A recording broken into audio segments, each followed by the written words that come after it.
Hello scholars! Today we're going to be working on 2 pages in our spelling lesson of long O.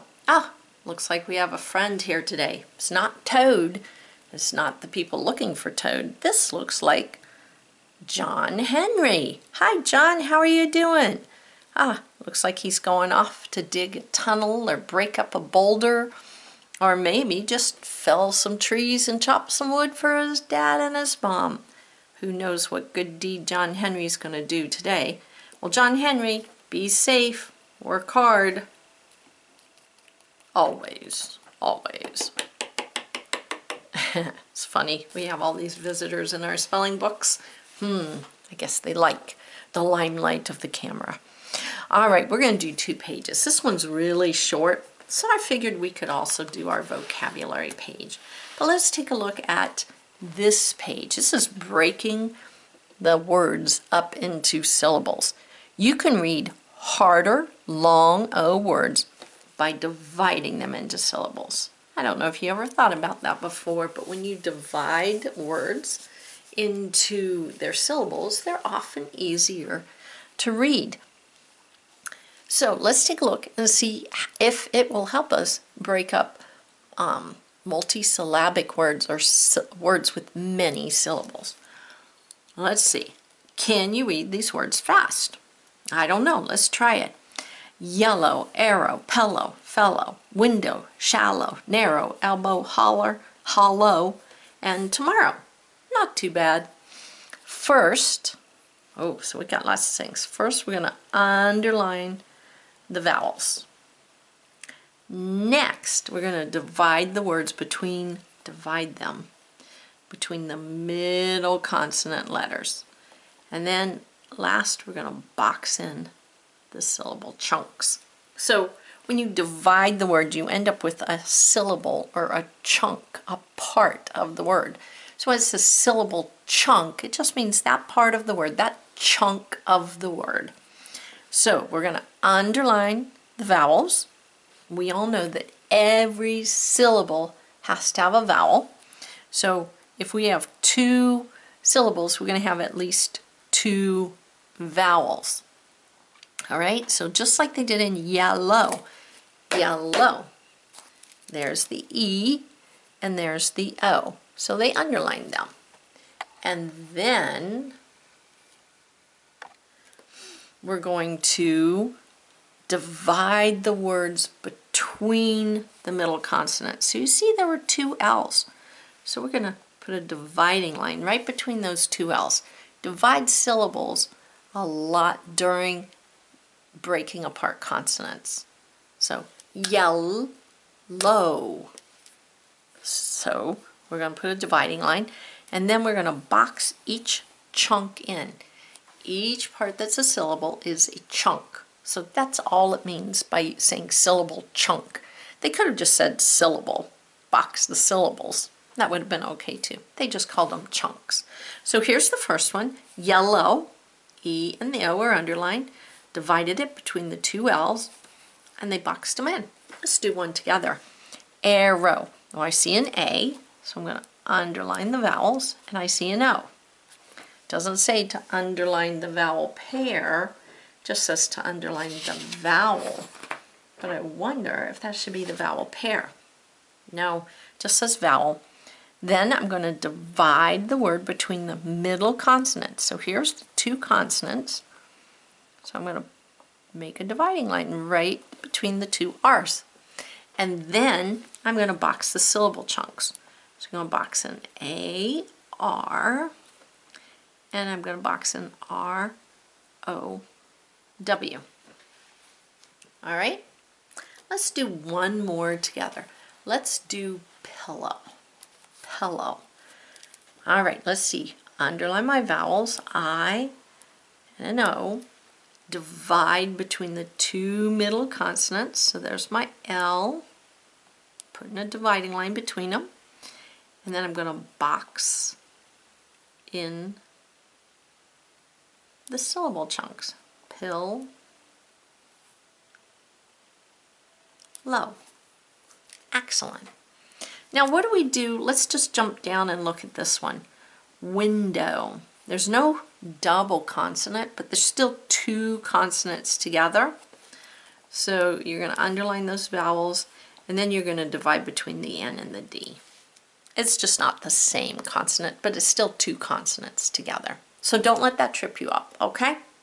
I know you can do it. Ooh, and they have an extra for experts. Can you do tomorrow? I bet you can. Remember, each syllable has a vowel. You're going to break it up. And if you're not 100% sure, guess what you can do?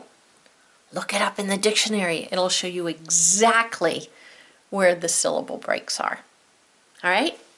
All right, let's move on to our next page, which is our word hunt. Hunting for words with the right meaning. Looks like our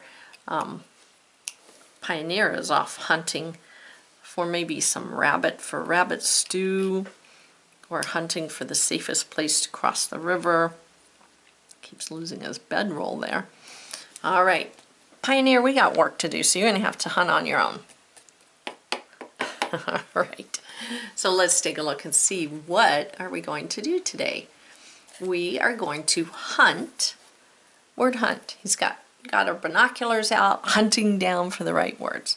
So finding words with the right meaning. This is vocabulary. Vocabulary.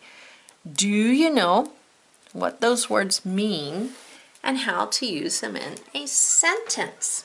If you're not 100% sure, by the time you're done, you'll have a better grasp on what these words mean and how to use them in a sentence. So let's get started. Match one of the pattern words with the long O sound with each sentence. Now you should read through them. You see them. Throw, throat, coast, yellow, toasted, soap, soaked, toad, snowed, window, shadow, growth, floating, coach, croak. Get them back in my brain again. Thinking, do I know what all of these words mean? I think so. Well, let's see if we can match them up to the right sentence. So let's begin with the first one.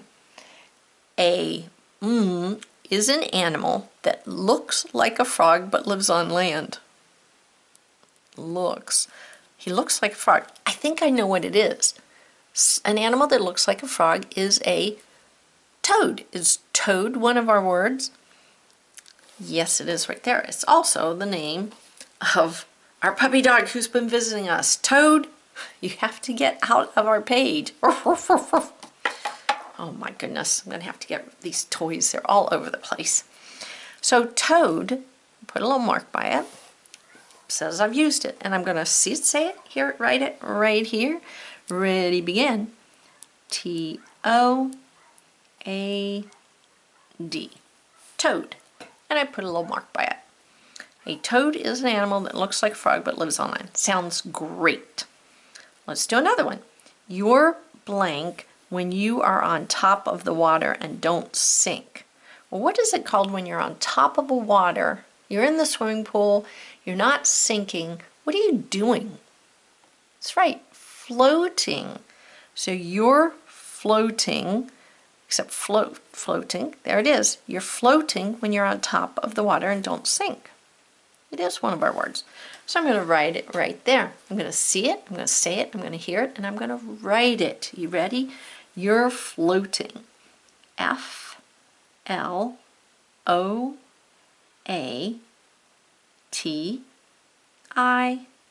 and the rule breaker G. Floating. When you're on top of the water. Now, what happens if you get to one you don't know? You don't know. Remember, if you don't know one, circle, skip it, do all the rest of them that you can do. Put a little tick mark or something by your words so you'll know which ones you've used. And then you can come back and you can try all the ones, or the one, maybe you only have one, that you didn't use and see if it makes sense. Don't just write it in there because you might have gotten one of the other ones wrong. So you want to make sure that they make sense.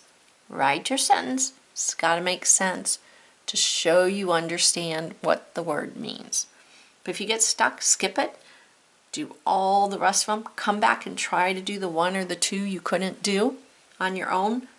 And then if you still can't get it, go ask mom or dad or grandma or your older brother or sister. Say, could you please help me? I'm stuck on this one. I've only got this one word left and it really doesn't make any sense. So they'll help you go through and double check your work. Now, you might have to wait a couple of minutes because they might be busy, but that's okay. We'll practice our patience. Make sure you use your manners too. All right, I know you can do this. Strengthen your vocabulary. Work on making sense with sentences. Until next time, go out and do great works.